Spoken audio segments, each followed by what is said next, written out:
ಪಾಪ ಶೌರ್ಯನ್ ಕೆಲ್ಸ ಹೋಗಿ ಖಾಲಿಯಾಗಿ ಮನೇಲಿ ಕೂತ್ಕೊಂಡ್ರು, ನೀನು ಆ ಲೆವೆಲಲ್ಲಿ ಕೆಲ್ಸ ಸಂಪಾದಿಸಿದ್ಯಾ. ಈ ತರ ಮಾತಾಡೋದನ್ನ ಬಿಡು. ಅಯ್ಯೋ, ಇವಾಗ ನಾನೇನಂದೇರಿ? ಬಾಯ್ ಮುಚ್ಚೆ.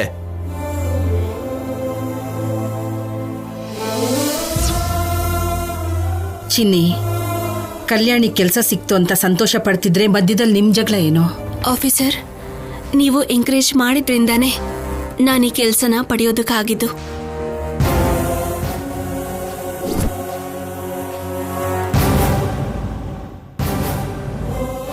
ಆದ್ರೆ ಡಿಗ್ರಿ ಕಂಪ್ಲೀಟ್ ಮಾಡಬೇಕು ಅಂತ ಒಂದು ಕಂಡೀಷನ್ ಇದೆ.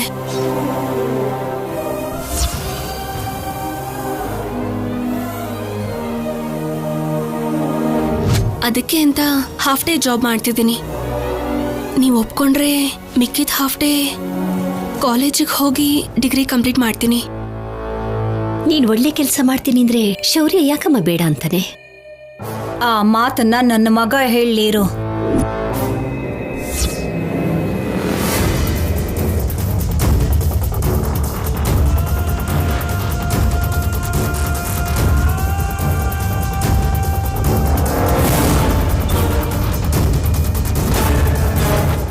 ಹೇಳಿ ಆಫೀಸರ್, ನಿಮಗೆ ಓಕೆ ಅಂದ್ರೆ ಒಂದ್ ಕಡೆ ಜಾಬ್, ಇನ್ನೊಂದ್ ಕಡೆ ಡಿಗ್ರಿ ಎರಡು ಮಾಡ್ತೀನಿ. ಹೇಗೆ ಹೇಳ್ತಾನೆ ಓಕೆ ಅಂತ? ಹಾ, ಯಾಕೋ ಏನು ಮಾತಾಡ್ತಾ ಇಲ್ಲ? ಅಷ್ಟಕ್ಕೂ ಕೆಲ್ಸಕ್ಕೆ ಹೋಗೋದೇ ತಪ್ಪು ಅಂದ್ರೆ ಇನ್ನೊಂದ್ ಕಡೆ ಕಾಲೇಜಿಗೆ ಬೇರೆ ಹೋಗ್ತಾಳಂತೇಳು. ಅಗತ್ಯ ಇಲ್ಲ ಅಂತ ಹೇಳೋ.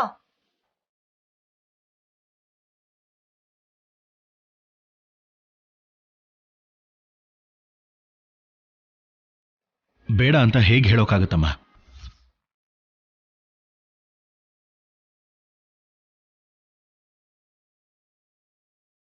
ಅವಳು ಡಿಗ್ರಿ ಮಧ್ಯದಲ್ಲೇ ನಿಂತು ಹೋಗಿದ್ದಕ್ಕೆ ನಾನು ಕೂಡ ಒಂದು ರೀತಿ ಕಾರಣನೇ ಅಲ್ವಾ? ಓದ್ತಿರೋ ಅವಳು ಕುತ್ತಿಗೆಗೆ ತಾಳಿ ಕಟ್ಟಿ ಅವಳು ಓದ್ದೇ ಇರೋ ಹಾಗೆ ಮಾಡಿದೆ.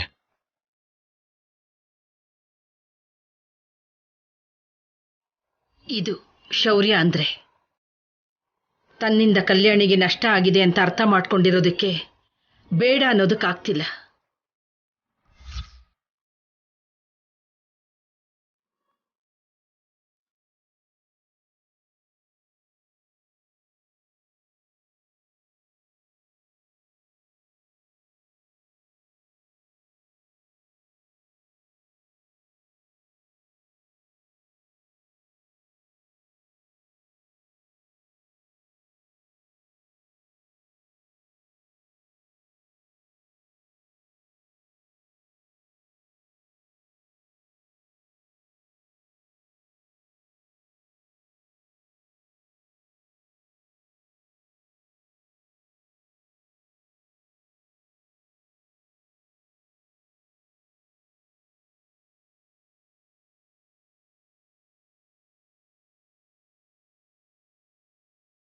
ಎರಡು ಪಡ್ಕೊಂಡಿದ್ಯಾ, ಆ ಕಡೆ ಉದ್ಯೋಗ, ಈ ಕಡೆ ಓದು.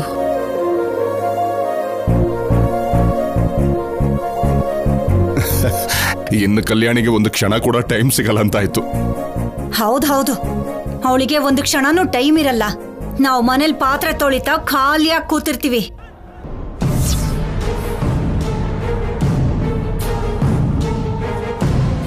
ಯಾವತ್ತೂ ಇಲ್ಲಿರೋ ಅವಕಾಶ ಬಂದಿದೆ ದಮಯಂತಿ. ಆ ಕೆಲಸ ಎಲ್ಲ ಮಾಡಿ ತುಂಬಾ ಸ್ಲಿಮ್ ಆಗ್ಬೋದು ನೋಡು.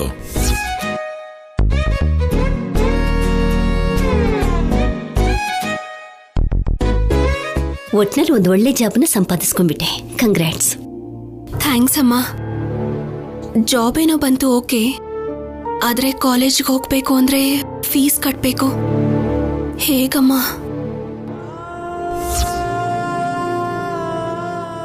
ಫೀಸ್ ತಾನೇ ಅಮ್ಮ, ನಾನಿದ್ದೀನಲ್ವಾ, ನಾನ್ ಕಟ್ತೀನಿ.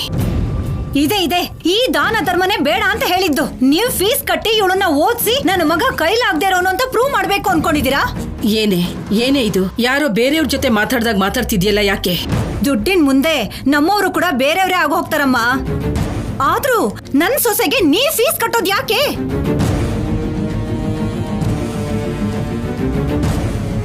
ಅತ್ತೆ ಪ್ಲೀಸ್ ಅತ್ತೆ, ಕಟ್ಟೋದಕ್ ಬಿಡಿ. ಅಗತ್ಯ ಇಲ್ಲ ಅಂತ ಹೇಳ್ತಿದ್ದೀನಲ್ಲ. ಯಾರ ದಯಾ ದಾಕ್ಷಿಣ್ಯನಲ್ಲೂ ನೀನ್ ಓದೋ ಅಗತ್ಯ ಇಲ್ಲ.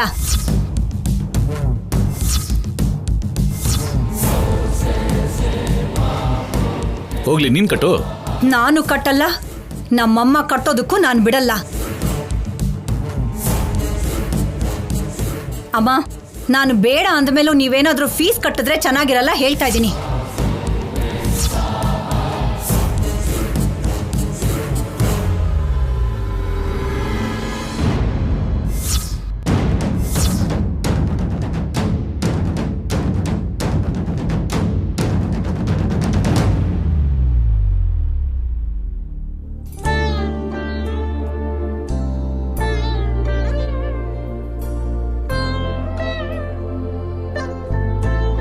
ಫೀಸ್ ಎಷ್ಟಾಗುತ್ತಮ್ಮ? 50,000 ಕಟ್ಬೇಕಮ್ಮ.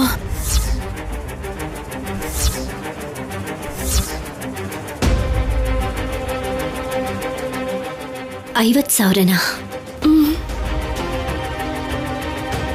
ಸರಿ ಬಿಡಮ್ಮ, ನೀನ್ ಅನ್ಕೊಂಡ ಹಾಗೆ ಎಲ್ಲ ನಡೆಯುತ್ತೆ, ಯೋಚನೆ ಮಾಡ್ಬೇಡ. ಅತ್ತೆ ಹಾಗೆ ಹೇಳ್ತಿರುವಾಗ ಹೇಗಾಗುತ್ತಮ್ಮ? ನಿಮ್ಮತ್ತೆ ಕೆಲಸ ಸಿಗಲ್ಲ ಅಂತ ಹೇಳಿದ್ಲು, ಸಿಗ್ತಾ ಇಲ್ವಾ? ಅವಳೇನೋ ಮಹಾ ತಪಸ್ವಿನಿ ಹಾಗೆ ಶಪಿಸ್ತಾ ಇರ್ತಾಳೆ. ಅವಳಿಗೆ ಎಲ್ಲ ರಿವರ್ಸ್ ಆಗತ್ತೆ ಬಿಡು. ಅವಳು ಮಾತನ್ನ ಸೀರಿಯಸ್ ಆಗಿ ತಗೋಬೇಡಮ್ಮ. ಏನಮ್ಮ ಯೋಚನೆ ಮಾಡ್ತಿದೀಯಾ? ದಮಯಂತಿ ಅವಳಮ್ಮನ ದುಡ್ಡಲ್ಲಿ ಫೀಸ್ ಕಟ್ಟೋದು ಬೇಡ ಅಂತ ಹೇಳಿದ್ಲೆ ಹೊರತು ಈ ಅಮ್ಮನ ದುಡ್ಡಲ್ಲಿ ಅಲ್ವಲ್ಲ. 50,000ನ ಹೇಗೆ ಅರೇಂಜ್ ಮಾಡ್ತೀಯಮ್ಮ? ಹೇಗ್ ಕಟ್ಟೋದು ಅಂತ ಯೋಚನೆ ಮಾಡ್ದೆ. ಫಿಕ್ಸ್ಡ್ ಡೆಪಾಸಿಟ್ ಬಾಂಡ್ ಇದೆಯಲ್ಲ, ಅದನ್ನ ಮಾರಿ ಕಟ್ಬಿಡ್ತೀನಿ.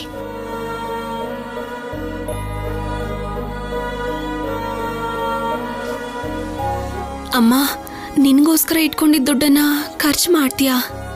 ನೀನು ನಾನು ಒಂದೇ ಅಲ್ವಮ್ಮ. ನಿನ್ನ ಒಳ್ಳೇದಕ್ಕೆ ಸಹಾಯ ಆಗ್ಲಿಲ್ಲ ಅಂದ್ರೆ ಆ ದುಡ್ಡಿದ್ದು ತಾನೇ ಏನ್ ಪ್ರಯೋಜನ?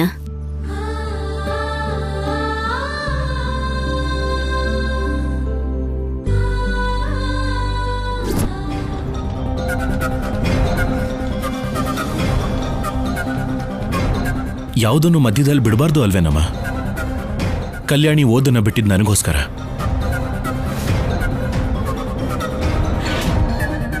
ಓದ್ಕೊಳ್ಳಿ ಬಿಡಮ್ಮ. ಫೀಸ್ ತಾನೇ ಅಮ್ಮ, ನಾನಿದ್ದೀನಲ್ವಾ, ನಾನು ಕಟ್ತೀನಿ.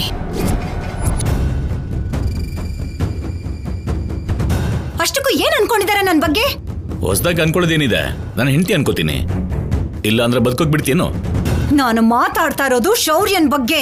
ಓ, ಅವನ್ ಬಗ್ಗೆನಾ? ಅವನೇನ್ ಅನ್ಕೋತಿದ್ದಾನಂತ ನನ್ಗೆ ಗೊತ್ತಾಗ್ಬೇಕು ಹೇಳು. ಆ ಕಲ್ಯಾಣಿ ಕೆಲ್ಸಕ್ಕೆ ಹೋಗೋದೇ ಬೇಡ ಅಂತ ನಾನ್ ಹೇಳ್ತಾ ಇದ್ರೆ ಕಾಲೇಜ್ ಹೋಗೋದಕ್ಕೂ ಒಪ್ಕೋತಾ ಇದ್ದಾನಲ್ಲ ಅವನು. ಎಲ್ರು ನನ್ನ ಹಾಗಿರಲ್ಲ ದಮ್ಮು. ನೀನಂದಾಗೆ ರೋಷ ಪೌರುಷ ಇಲ್ದೇನೆ ಅವನ ಹೆಂಡತಿ ಹೇಗಿರ್ಬೇಕು ಅನ್ನೋದು ಅವನ ಇಷ್ಟ ಅಲ್ವಾ? ಸಾಕ್ ನಿಲ್ಲಿಸ್ರಿ. ಅವಳು ಇಷ್ಟಕ್ಕೆ ಅವಳನ್ನ ಆಡೋದಕ್ ಬಿಟ್ಬಿಟ್ರೆ ತಲೆ ಮೇಲೆ ಕೂತ್ಕೊಂಡು ಕುಣಿತಾಳಷ್ಟೇ. ನೀನ್ ಮಾತ್ರ ನೆಲದ ಮೇಲೆ ಕೂತ್ಕೋತಾ ಇದೀಯಾ. ಏನಂದ್ರಿ? ಅಯ್ಯೋ, ನಿನ್ ನೋವೇನು ಅಂತ ಕೇಳ್ತಾ ಇದ್ದೀನಿ. ಇದಕ್ಕೆ ಅವನಿಗೆ ಪೂಜೆ ಮಾಡಿಸ್ಬೇಕು ಅಂತ ನಾನು ಬಡ್ಕೋತಿರೋದು. ಅವಳನ್ನ ಹೀಗೆ ಬಿಟ್ರೆ ಉದ್ಯೋಗ ಕಾಲೇಜು ಅಂತ ಮನೇಲಿ ಇರ್ತಾಳ ಅವಳು. ಜೊತೆಗೆ ಕಾಲೇಜು ಅಂದ್ರೆ ಸುಮ್ನೆನಾ? ಫೀಸ್ ಎಷ್ಟಿರತ್ತೋ ಏನೋ. ಬರ್ಲಿ, ಇವತ್ತು ಅವನಿಗೆ ಮಾಡ್ತೀನಿ. ಏನ್ ನೀನ್ ಮಾಡೋದು? ಹೆಣ್ಣಿಗೆ ಹೆಣ್ಣೆ ಶತ್ರು ಅಂತ ನಿನ್ನಂತವ್ರನ್ನ ನೋಡೇ ಹೇಳಿರ್ತಾರ ಬಿಡು. ಗಂಡನ್ ಮರ್ಯಾದೆ ಉಳಿಸ್ಬೇಕು, ಯಾರ ಮೇಲೂ ಆಧಾರ ಪಡ್ದೇನೆ ತನ್ನ ಅತ್ತೆ ಮನೆ ಅಗತ್ಯಗಳನ್ನ ತೀರ್ಸ್ಬೇಕು ಅಂತ ಆ ಹುಡುಗಿ ಕಷ್ಟ ಪಡ್ತಾ ಇದ್ರೆ ಅದನ್ನ ಮೆಚ್ಕೊಳ್ಳೋದ್ ಬಿಟ್ಟು ಅವಳ ಮೇಲೆ ಕೋಪ ಮಾಡ್ಕೋತಾ ಇದೆಯಲ್ಲ. ಏನು ಜಾಸ್ತಿ ಮಾತಾಡ್ತಿದ್ದೀರಾ? ನಿನ್ನ ಮಾತಿ ಕೋಪನೇ ಅಲ್ಲ, ನೀನಂದ ರೋಷ ಪೌರುಷ ಇರೋ ಗಂಡಸೆ ಆದ್ರೆ ಏಟ್ ಕೂಡ ಬೀಳ್ತದೆ. ಸರಿ, ಆ ಹುಡುಗಿ ಕೆಲಸ ಮಾಡೋಕ್ ನೀನ್ ಬಿಡಲ್ಲ. ನೀನ್ ಮಾಡು, ನೀನ್ ಮಾಡಿ ಈ ಕುಟುಂಬನ ಪೋಷಣೆ ಮಾಡು. ನಾನಾ? ಅದು ಮಾತ್ರ ನಿನ್ ಕೈಲಾಗಲ್ಲ. ಎಲ್ರ ಮೇಲೆ ಎಗರಾಡೋದೊಂದು ಬಿಟ್ಟು. ಅಲ್ಲಿ ಅವನಿಗೆ ಕೆಲಸ ಇಲ್ಲ, ಇಲ್ಲಿ ನಾನು ವ್ಯಾಪಾರಕ್ಕೆ ಬಂಡವಾಳ ಹಾಕಿ ಈ ಕೊರೋನಾ ಟೈಮಲ್ಲಿ ಗಾಳಿಯಲ್ಲಿ ದೀಪದ ಹಾಗೆ ಹಾಕಿದ ಬಂಡವಾಳ ವಾಪಸ್ ಬರುತ್ತೋ ಇಲ್ವೋ ಅನ್ನೋ ಪರಿಸ್ಥಿತಿಯಲ್ಲಿ ಕೂತ್ಕೊಂಡಿದ್ದೀನಿ. ಇಂಥ ಟೈಮಲ್ಲಿ ಮನೆ ನಡಿಬೇಕು ಅಂದ್ರೆ ಯಾರೋ ಒಬ್ರು ಧೈರ್ಯ ಮಾಡಿ ಹೊಸಲು ದಾಟ್ಲೇಬೇಕು. ನಾವು ಮಾತ್ರ ಮರ್ಯಾದೆಯನ್ನು ಮಾಸ್ಕ್ ಹಾಕೊಂಡು ಕತ್ಲೆಯಿಂದ ಬೆಳಕಿನ ಕಡೆ ಹೋಗೋದೇ ಇಲ್ಲ. ಧೈರ್ಯ ಮಾಡಿ ಕಲ್ಯಾಣಿ ಹೆಜ್ಜೆನ ಮುಂದೆ ಇಟ್ಟಿದ್ದಾಳೆ. ಖಂಡಿತ ಈ ಮನೆ ಮರ್ಯಾದೆನ ಕಾಪಾಡ್ತಾಳೆ. ದಯವಿಟ್ಟು ಆ ಬೆಳಕಿಗೆ ಅಡ್ಡಿ ಮಾಡೋ ಪ್ರಯತ್ನ ಮಾಡಬೇಡ. ಸುಟ್ಟು ಬೂದಿಯಾಗಿ ಆ ಕತ್ಲಲ್ಲೇ ಕರ್ಗ ಹೋಗ್ತೀಯಾ?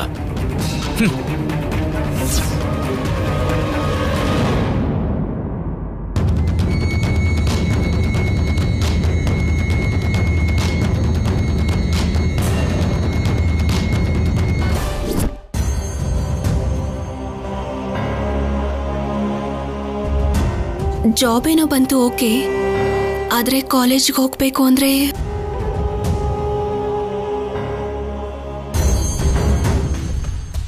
50,000 ಕಟ್ಬೇಕಮ್ಮ. ನನ್ನ ಮಗಳನ್ನ ಇನ್ನೂ ಮುಂದಕ್ಕೆ ಓದಿಸ್ಬೇಕು.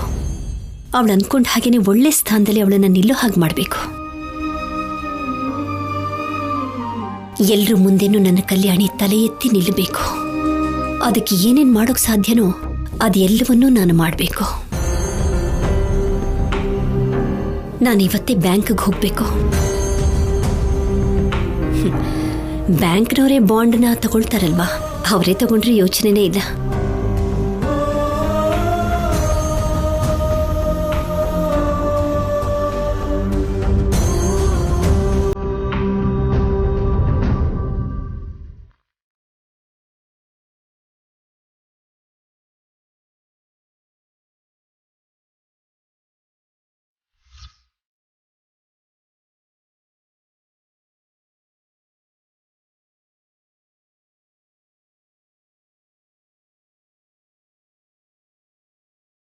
ಏನಮ್ಮ ಹುಡುಕ್ತಿದ್ದೀರಾ?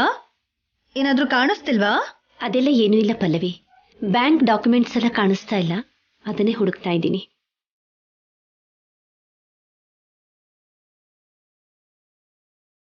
ನನಗೊಂದು ಚಿಕ್ಕ ಕೆಲಸ ಇದೆ, ಬಂದ್ಬಿಡ್ತೀನಿ ಈಗಲೇ. ಸರಿ ಅಮ್ಮ. ನನಗ್ ಗೊತ್ತು ಬಿಡಮ್ಮ, ಏನೋ ಒಂದ್ ಮಾಡಿ ನೀವು ಆ ಫೀಸ್ ಕಟ್ತೀರಾ ಅಂತ ನಂಗೆ ಗೊತ್ತು. ಪಾಪ ಮಗಳನ್ನ ಗೆಲ್ಲಿಸ್ಬೇಕು ಅಂತ ತುಂಬಾ ಕಷ್ಟಪಡ್ತಿದ್ದಾರೆ. ಅಯ್ಯೋ ಮರ್ತೇ ಹೋದ್ನಲ್ಲ, ಈ ವಿಷಯನ ಅಮ್ಮಂಗೆ ಸಂಪದಾಗೆ ಹೇಳ್ಬೇಕಲ್ವಾ?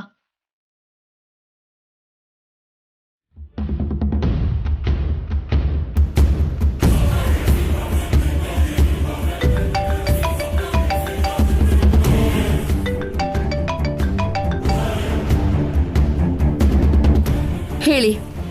ಮಗಳನ್ನ ಗೆಲ್ಲಿಸ್ಬೇಕು ಅಂತ ತಾಯಿ ಹೊರಟಿದ್ದಾಳೆ. ಅರ್ಥ ಆಗ್ಲಿಲ್ಲ. ಮಗಳು ಕಾಲೇಜಿಗೆ ಸೇರ್ತಿದ್ದಾಳೆ, ಫೀಸ್ ಕಟ್ಬೇಕು ಅಲ್ವಾ, ಅದಕ್ಕೆ ಆ ಅನುಪಮ ಅಮ್ಮ ಬ್ಯಾಂಕಿಗೆ ಹೊರಟಿದ್ದಾರೆ.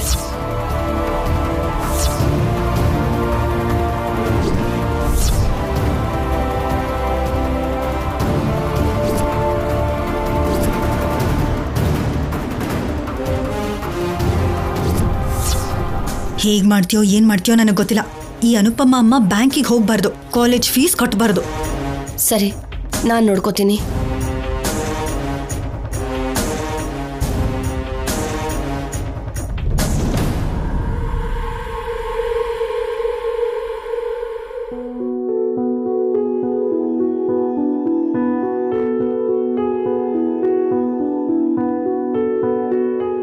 ಕಂದ, ನಾಳೆಯಿಂದ ನಿಮ್ಮಮ್ಮ ಕಾಲೇಜಿಗೆ ಹೋಗ್ತಾಳೆ ಗೊತ್ತಾ? ಅದ್ರ ಜೊತೆ ಜಾಬ್ಗೂ ಹೋಗ್ತಾಳೆ. ಬೆಳಿಗ್ಗೆ ಕಾಲೇಜ್, ಮಧ್ಯಾಹ್ನ ಆಫೀಸ್, ಸಂಜೆ ನಿನ್ ಜೊತೆ ಆಟ. ಆದ್ರೆ ಒಂದೇ ಒಂದ್ ಬೇಜಾರು, ದಿನ ಪೂರ್ತಿ ಅಮ್ಮ ನಿನ್ನ ನೋಡ್ದೇನೆ ಇರ್ತಾಳೆ.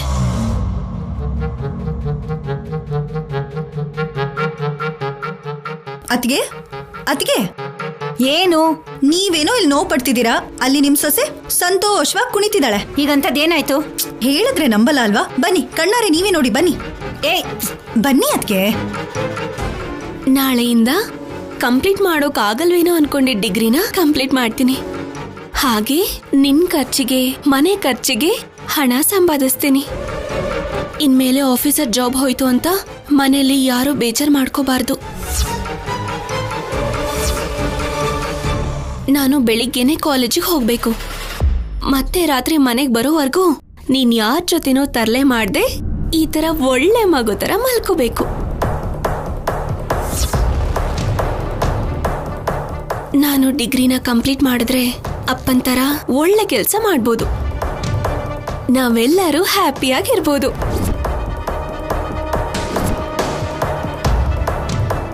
ಮನೆಯಲ್ಲಿ ಎಂಥದೇ ಪರಿಸ್ಥಿತಿ ಬಂದ್ರು ನನಗ್ ಜಾಬ್ ಸಿಕ್ಕಿದ್ರೆ ಭಯ ಇರಲ್ಲ ಅಲ್ವಾ?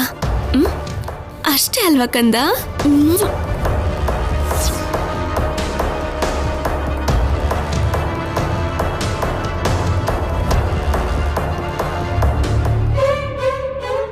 ಅದೇನತ್ಗೆ ಸೊಸೆ ಖುಷಿನ ನೋಡಿ ಮಾತ್ ಬರ್ತಿಲ್ವಾ? ಮಾತು ಬರ್ದೇ ಇರೋಷ್ಟು ಕೋಪ ಬರ್ತಿದೆ. ಅಷ್ಟಕ್ಕೂ ಏನ್ ಅನ್ಕೊಂಡಿದ್ದಾಳ ಅವಳು? ಓದೋದು ಅಂದ್ರೆ ಏನ್ ಸುಮ್ನೆನಾ? ಮೊದ್ಲೇ ಮನೆ ಪರಿಸ್ಥಿತಿ ಸರಿ ಇಲ್ಲ ಅಂತಿದ್ರೆ ಈಗ ಓದೋದವಳಿಗೆ ಅಗತ್ಯ ಇದ್ಯಾ? ಅವಳಿಗೆ ಯಾವಾಗ ಯಾವ ವಿಷಯದಲ್ಲಿ ನೋವಿದೆ ಅಂತ ಗಂಡನ್ ಬುಟ್ಟಿಗೆ ಹಾಕೊಂಡಿದ್ದಾಳೆ. ಅಷ್ಟೇ ಅಲ್ದೇನೆ ಶೌರ್ಯ ಕೂಡ ಕಲ್ಯಾಣಿ ಏನ್ ಮಾಡಿದ್ರು ಒಂದ್ ಮಾತು ಅನ್ನಲ್ಲ. ಎಲ್ಲ ನನ್ ಕರ್ಮ. ಓದ್ತೀನಿ ಅಂತ ಅವಳೇನೋ ಕುಣಿತಿದ್ದಾಳೆ ಸರಿ, ಆದ್ರೆ ಅವಳು ಫೀಸು, ಪುಸ್ತಕ, ಹೋಗೋದಕ್ಕೆ ಬರೋದಕ್ಕೆ ಅಂತ ಎಷ್ಟು ಖರ್ಚಿರತ್ತೆ, ಅದನ್ನೆಲ್ಲ ಯಾರು ನೋಡ್ಕೋತಾರೆ?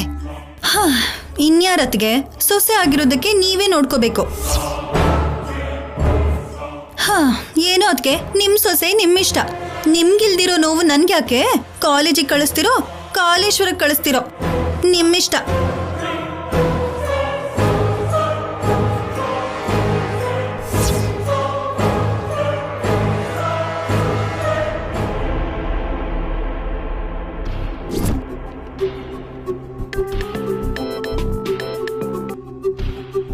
ನಮಸ್ತೆ ಮೇಡಮ್, ಹೇಳಿ. ಸ್ವಲ್ಪ ಹೊತ್ತಲ್ಲೇ ಅನುಪಮ ಅನ್ನೋ ನಿಮ್ಮ ಕಸ್ಟಮರು ಬ್ಯಾಂಕಿಗೆ ಬರ್ತಾರೆ. ಅವ್ರಿಗೆ ಅರ್ಜೆಂಟ್ ಆಗಿ ಅಮೌಂಟ್ ಬೇಕು ಅಂತಾರೆ. ಅಂದ್ರೆ ಕೊಟ್ಕೊಳ್ಸು ಅಂತೀರಾ? ಕೊಡು ಅಂತ ಹೇಳೋದಕ್ಕೆ ನಾನು ಯಾಕೆ ಫೋನ್ ಮಾಡ್ಲಿ? ಕೊಡಬೇಡಿ ಅಂತ ಹೇಳೋದಕ್ಕೆ ಫೋನ್ ಮಾಡಿರೋದು. ಅವ್ರಿಗೆ ನಮ್ಮ ಬ್ಯಾಂಕಲ್ಲಿ ಬಾಂಡ್ಸ್ ಇದೆ ಮೇಡಮ್. ಏನಿದೆಯೋ ಎಷ್ಟು ಬರುತ್ತೋ ಅದೆಲ್ಲ ನನಗೆ ಗೊತ್ತಿಲ್ಲ. ನನಗ್ ಬೇಕಾಗಿರೋದು ನೀವ್ ಅವಳಿಗೆ ಅಮೌಂಟ್ ಕೊಡದೇ ಇರೋದು. ಅವ್ರ ಅಮೌಂಟ್ ಅವ್ರಿಗೆ ಕೊಡದೇ ಇದ್ರೆ ಹೇಗೆ ಮೇಡಮ್? ನಿಮ್ ಹತ್ರ ಆ ಪುಸ್ತಕ ಈ ಪುಸ್ತಕ ಅಂತ ಏನೇನೋ ಇರುತ್ತಲ್ಲ, ದುಡ್ಡು ಕೊಡೋದನ್ನ ತಡೆಯೋದಕ್ಕೆ ಯಾವ್ದಾದ್ರು ರೂಲ್ಸ್ ಉಪಯೋಗಿಸಿ. ನನಗ್ ಬೇಕಾಗಿರೋದು ನೀವ್ ಅವಳಿಗೆ ದುಡ್ಡು ಕೊಡದೇ ಇರೋದು. ಸರಿ ಮೇಡಮ್. ಬರೀ ಕೈಯಲ್ಲಿ ವಾಪಸ್ ಹೋಗ್ಬೇಕು, ನೆನ್ಪಿಟ್ಕೊಳ್ಳಿ. Okay madam.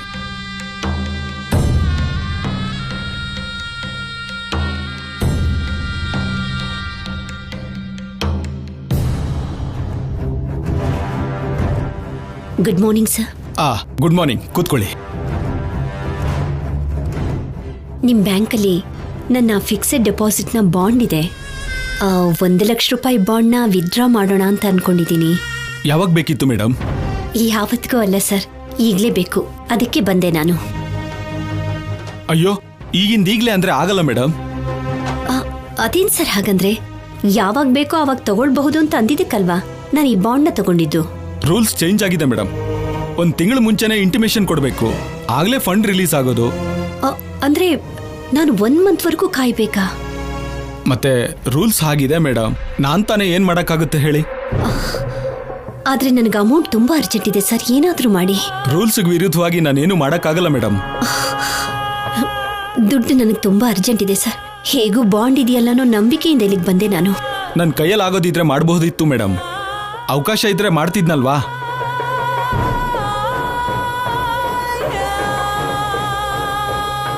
ಈಗ ಈ ಪೇಪರ್ಗೆ ಸೈನ್ ಮಾಡಿಬಿಟ್ಟು ಹೋಗಿ. ಏನಾದ್ರೂ ಬೇಗ ಆಗೋದಿದ್ರೆ ಕೊಡ್ಸೋದಕ್ಕೆ ಟ್ರೈ ಮಾಡ್ತೀನಿ.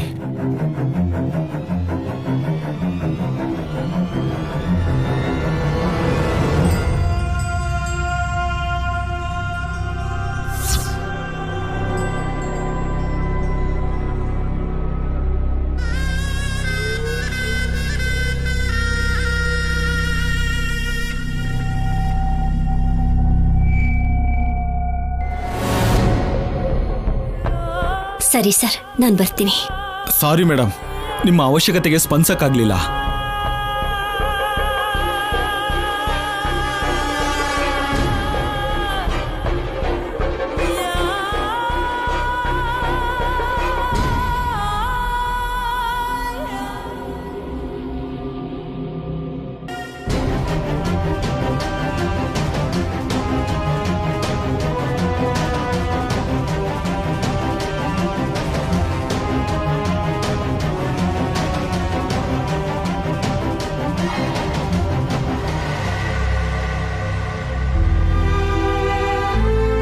ಬನ್ನಿ ಮೇಡಮ್, ಕೂತ್ಕೊಳ್ಳಿ. ಏನಾಗಬೇಕಿತ್ತು ಮೇಡಮ್? ನನಗೆ ಅರ್ಜೆಂಟಾಗಿ ದುಡ್ಡು ಬೇಕಿತ್ತು. ಇದನ್ನ ಅಡ ಇಟ್ಕೊಂಡು ನನಗೆ ದುಡ್ಡು ಕೊಡಿ. ಏನು ಅಡ ಇಡ್ತೀರಾ? ನನ್ನ ಹತ್ರ ಸ್ವಲ್ಪ ಬಂಗಾರ ಇದೆ, ಅದನ್ನೇ ಅಡವಿಟ್ಕೊಂಡು ದುಡ್ಡು ಕೊಡಿ. ಎಷ್ಟು ಬೇಕು ಮೇಡಮ್? ನನಗೆ 50,000 ಬೇಕಿತ್ತು. ಆ ಬಂಗಾರ ತೋರಿಸಿ ಮೇಡಮ್, ನೋಡಿ ಹೇಳ್ತೀನಿ.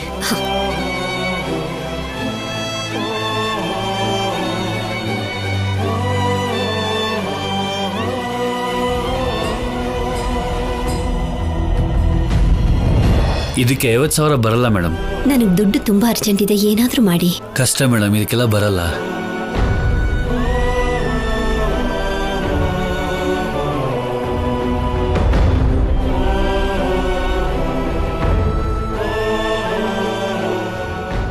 ತಗೊಳ್ಳಿ madam. Thank you sir. Okay madam.